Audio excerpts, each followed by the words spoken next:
दोस्तों वीडियो पूरी देखे, भैया आज बकरा खा रहे हैं। देखिए गाइस, भाई इतना सॉफ्ट, इतना टेस्टी बहुत मजा आता है और भाई बहुत ही बकरा जबरदस्त। खाने में।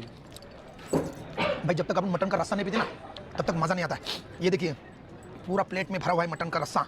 देखिए भाई अकेले खा रहे हैं बकरा।